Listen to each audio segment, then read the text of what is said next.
Yes, so yesterday. December 9th. No, always the Jewish date first. You're talking. You have the microphone. So we're going to hear a little story before we begin. Yes. Something that happened yesterday. Yesterday, in Yom Chamishi, we go to the army bases in Gush Etzion, around the Zohar of the Herodion. And of course, after time you get to know the soldiers, even though they're not there very long. And we walked into somebody's office as they were talking to somebody. There was a seren, that's the equivalent of a major, who was talking to one of his subordinates, a nice guy. I said, okay, who's going to put on tefillin? And the guy who was furthest away from me and in the shade looks up and says, but Rabbi, you told me I'm exempt. I said, oh, right, he's Druze. He's not Jewish, so he's exempt, right? So the other guy says, yeah, I'd love to put on tefillin, but we're right in the middle of a discussion, and in a second we're going to hook up to a round table discussion around the country, and then the second it finishes, I have to go back home for Shabbos. I said, okay, so another time. Sure, another time. And just then the major gets a message in his pocket, your discussion has been delayed by half an hour. So the Druze, the non-Jewish guy, looks up and says, see, Major, right, in heaven they want you to put on tefillin. You see, even the non-Jews know.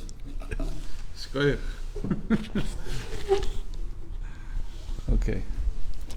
So yesterday we almost finished. We almost got to the point yesterday, but we didn't because people started coming.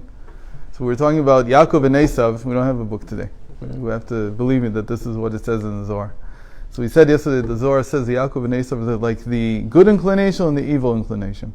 We don't use those words now because it's a little different type of language. What we really use in Tanya is that there is the divine soul and the animal soul. And the divine soul wants to send emissaries to the animal soul. Why does it need to send emissaries? Because the animal soul works on one principle only. That's also true.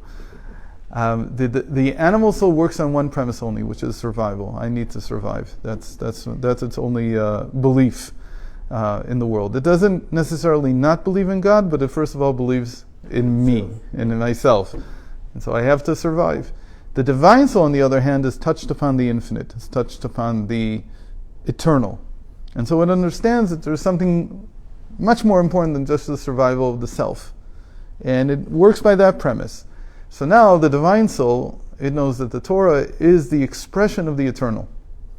It's not trying to just give you a good life. It's trying to make you touch. A good life means you'll have a connection with the eternal.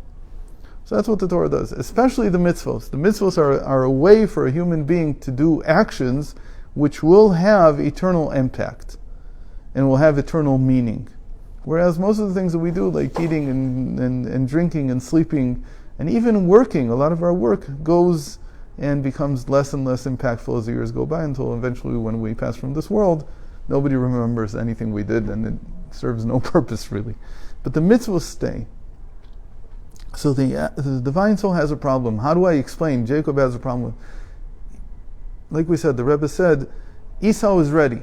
He's also ready. The animal soul also wants to be redeemed. How do I get the animal soul to understand what I understand? How does the divine soul get the animal? There has to be an intermediary. Because the divine soul by itself doesn't have the language. They're speaking two completely different languages. Every person inside of him has these two completely different languages going on. Of course, if he hasn't learned Torah, so his mastery of the divine language is very weak. He really can't converse in it. Because Torah is what gives you the vocabulary for talking about the eternal. So if you haven't learned Torah, so the divine soul is weak. But let's say that, like Jacob, it's filled now. And it wants to now get the animal soul aboard. It doesn't want to coerce the animal soul. Until now we can say that Yaakov forced Esau into the position that he was in. But now he's saying for us to go into the redemption together, we have to come together. We have to come as equals. Meaning that we both understand the same principles. But again, the animal soul doesn't have this language, doesn't have this vocabulary of the eternal. It's only thinking about the temporal, it's only thinking about the here and now, which is important in and of itself. But it's not enough. So they speak these two different languages. What do? You send an ambassador. The messengers, the angels, were really ambassadors. What does an ambassador do? An ambassador of one country that's being sent to another is supposed to explain the position of the one country. He's supposed to find a way to link the two of them together, to find some kind of common ground. The ambassador inside each one of us is what we call the intellectual soul. Right? Those are the malachim. Every person can send a malach. How do you send a malach? You send a thought. If I explain to you something about me, or I explain to you something about some topic, I've sent an angel. People think that angels are very complex, free will type of beings. They're not. Like Rav Steinsaltz used to like to say, angels are something like a chicken. Something like that. Chicken has wings. It can fly a little, flaps around.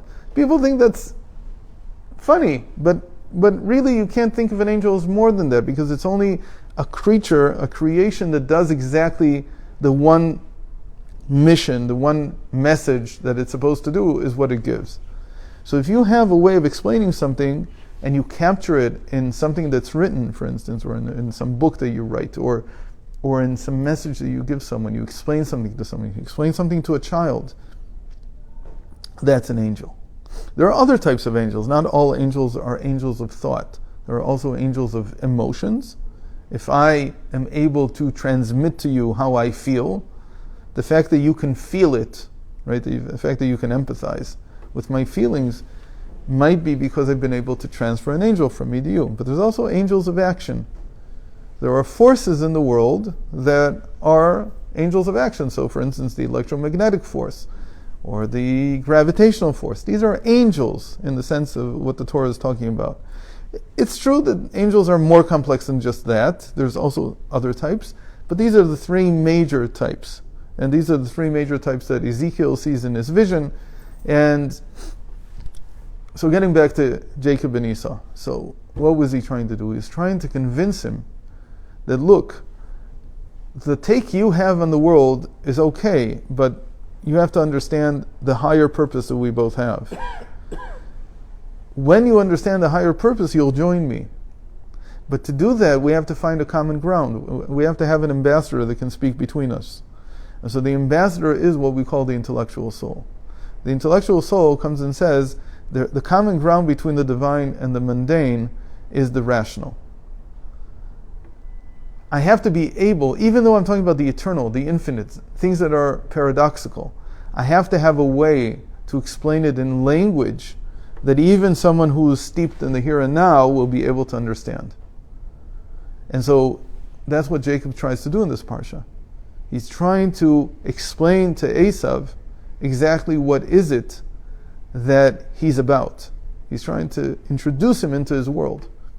Okay, so the Rebbe said something very interesting in one of the comments there in what we read yesterday.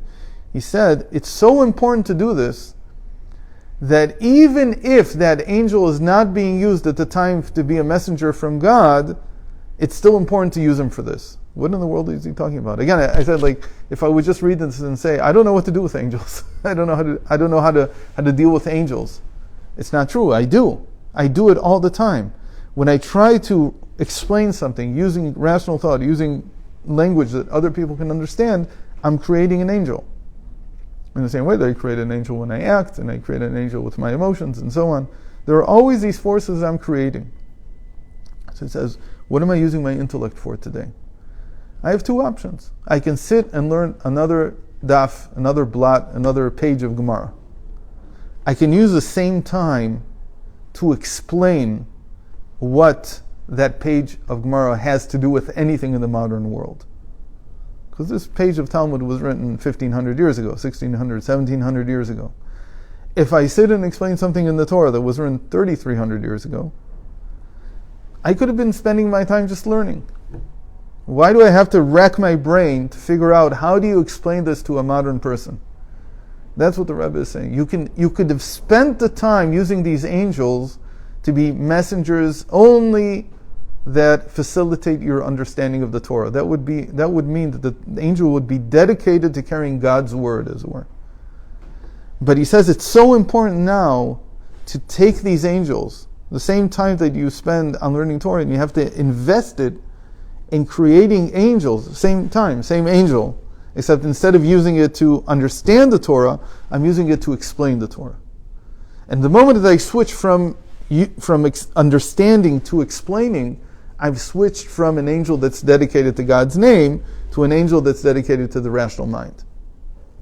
But it's the same time. I only have so much time at my disposal. So there's two types of scholars today. There are those scholars who sit in a room and they create angels all the time. They're like, the way to imagine it is, as your mind is thinking, and very powerful minds at work, it's almost like a kid blowing bubbles, like soap bubbles.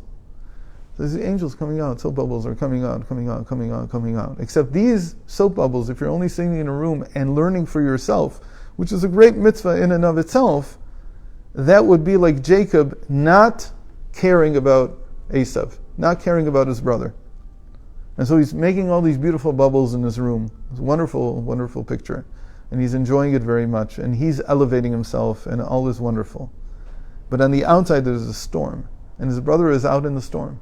And his brother is with the flood coming near. In a certain sense, it's not like there's going to be a calamity. That's not what I'm saying. I'm just saying it's a terrible existence out there. And he doesn't have a way to enter into Torah observance. He doesn't have a way to connect with the Torah. He doesn't understand why the Torah wants what it wants from him.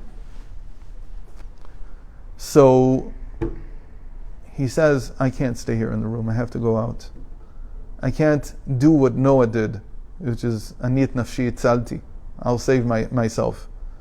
In the ark, everything's very nice. But that's not the ideal. The ideal is that you don't need an ark. You could come out and talk to the people and explain things to them. So the same scholar who has a tremendous mind and would prefer above everything else to sit in his room and learn, comes out to the people and begins to explain things. First of all, that's exactly what the Rebbe did. What he's describing there is exactly what he spent half of his life doing. Right? From age of 50 till age of 92, when he passed away. Everything he did was he gave up on his benefit, on his Torah learning, and he dedicated himself to explaining to the world what Torah means. And so he's like, he's the progenitor of all of this. He's the exemplar. He took all the angels he could have created and used them as angels to explain to us what the meaning, what the message, what the point for a modern person is.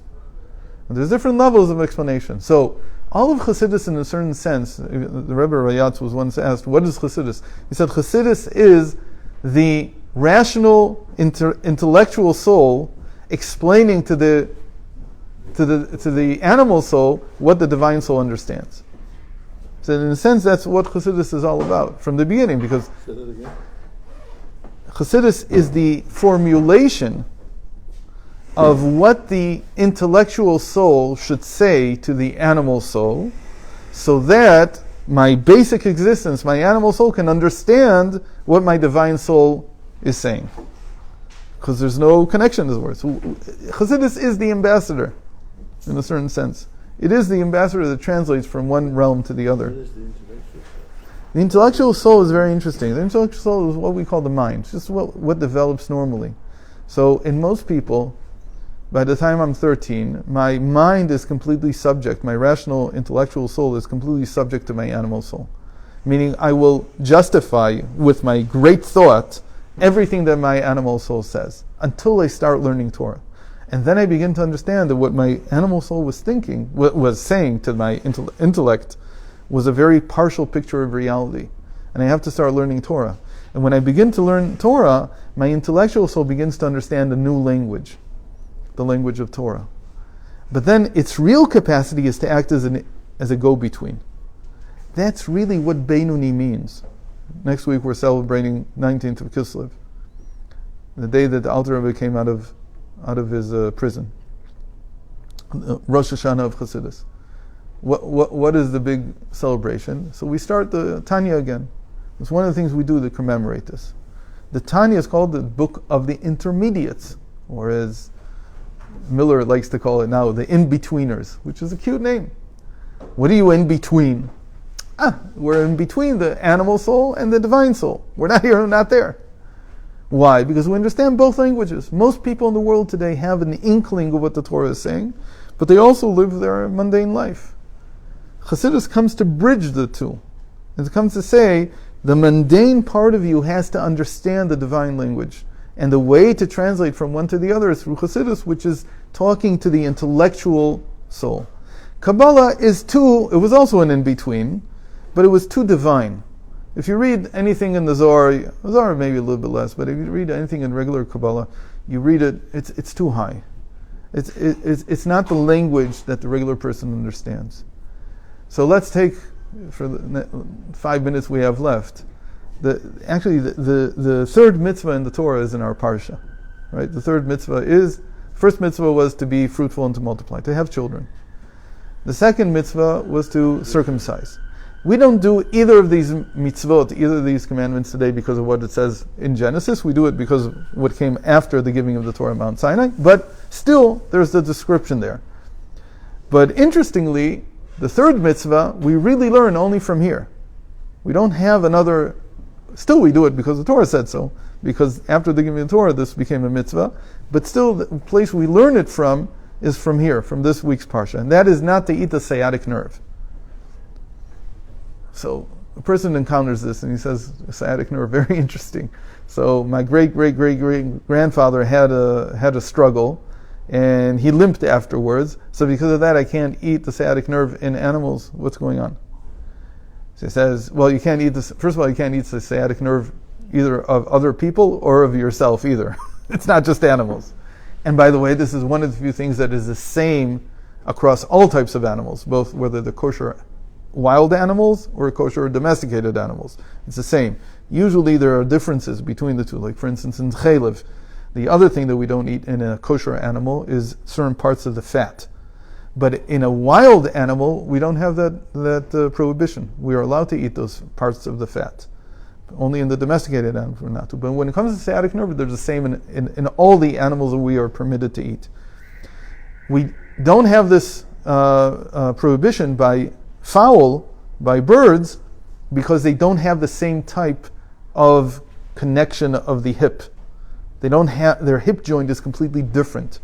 So their sciatic nerve is not in the story. They're just a different thing altogether. But every single type of animal that we are permitted to eat, we're not allowed to eat the sciatic nerve. What's the sciatic nerve? So the sciatic nerve, on principle, it is the right foot, not the left. We don't eat it in both. But the original is the right foot, the right sciatic nerve. What's the right signify? The right is netzach, is victory. What does this represent? So if somebody says victory, just Kabbalah, you don't understand, so why not eat it? Sounds good. Jacob was victorious over the angel. That's a great thing. Why would you not eat it? So it says no. What the feet represent is what we call the habits. And for instance, you take a person who's a very good person. He cares about other people. He wants to help them. He's nurturing. He's a caregiver. There are 3 dimensions to giving care and to any kind of emotion that you show others or any type of action that you show towards others. There's the mind in it, there's the heart in it, and there's the habit that's in it. When there's the mind and the heart, it's all very good. Everything's fine. So even if you are giving your care in the wrong place, in the wrong way, because of circumstances, whatever it is, if your mind and your heart are still there, they're awake, you understand why you're doing it, you feel that you are doing it, you're aware of it, then you'll figure it out. You'll strain it out over time. The problems start when you do things out of habit, when you do them instinctually. When Jacob was wrestling with the angel, he moved slowly from mindfulness, from knowing what he was doing, to feeling what he was doing, to acting by habit. Because that's what happens when you fight someone. You can't count on thinking. You can't think. It's too fast. The brain doesn't work that fast. The heart is no use at all. If you get angry or whatever, it's not going to work either. What you rely on is your instincts. And your instincts, by themselves, are detached from any kind of gut feeling about whether I'm in the right place doing the right thing or not. Every person has a connection to his superconsciousness, and there he knows what's right and wrong. whether it's a right thing or a wrong thing, whether he knows whether it's right or wrong. The moment you're only in habit, you don't have this connection anymore. This is all explained in Derech Mitzvosecha and in Mitzvahs Gida Nashe, which is all the third mitzvah there. So what happens? You don't have any gauge anymore, whether you're doing it in the right place. There's a guy who gets involved with a non-Jewish woman. And he does it because he's a caregiver, because he cares.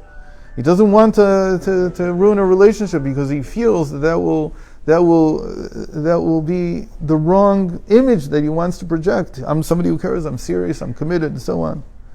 So he wants all this. But he doesn't know. It becomes habit because there's something that ruined his understanding of it and his feelings about it. He's now only working through instinct, through habit. And the habit here doesn't have any gauge about whether this is the right place to do it or not. Sometimes you do help. You meet a very nice non-Jewish woman and you want to help her. And you can. There's nothing wrong with helping. But to get married to her, what happened? You lost something about the understanding of what is proper and what isn't proper. You don't have, because you fell down for some reason to the habits. Usually it's because of a problem with your father. You have an image problem with yourself as a man because of something your father did. It could be that your father wasn't so committed to your mother. All kinds of things could damage that for the man. So then he has to show that he is very committed. He's super committed. He's more committed than anyone else. So that's an example of the Gida Nashe, of the right sciatic nerve being under attack. From the moment that this happened to Jacob, every single person in the world, every single Jew has this problem. That when I fall down into my instincts, I can't necessarily trust whether what I'm doing is right or wrong. I can't follow my instincts then. I can only follow my instincts if my mind is still active and my heart is still feeling. So if my mind is still active, that means that I know some Torah, that I still have some shtickle Torah inside of me. My heart means that I'm still working with consciously giving over my feelings. But when it becomes habit, I have to give over these feelings. I have to show my commitment. I have to show my determination. I have to be victorious, as it were. Have to, instinctually, habitually, there we're damaged. So we don't eat this in the animal also because we don't want to increase our reliance on habits. As much as we say you should be a Kabbalas Olnik, you should be someone who's Mekabal Ol, who does things out of accepting the yoke of heaven, you still shouldn't do it out of habit. They're not the same thing. Taking something and saying, I'm committed to this because of my higher self is very different than saying, I'm committed to this because I'm a creature of habit. That's a completely different thing. And so eating, in the end, we don't eat both of them because they're both hurt. And they both represent habits. Each one's a little bit different. One is habits that are active and one is habits that are passive. But we can't get into that right now. But in the end, we don't eat both. Okay, so when you can explain this, that's an ambassador. I've sent an angel now, like the Tzemach Tzedek, when he wrote this, I'm sending an ambassador to try to explain why we don't eat the sciatic nerve, even though it seems like some kind of something that fell from heaven. It is something that fell from heaven. The divine soul understands, but the animal soul can only understand when we translate it into some kind of rational argument or image that we can understand in regular language. So, wish everybody good Shabbos, Shabbat Shalom, and hopefully we'll meet again on Sunday. It'll be the 17th of Kislev, Yud Zayin Kislev, and it'll also be the 11th of December. Okay.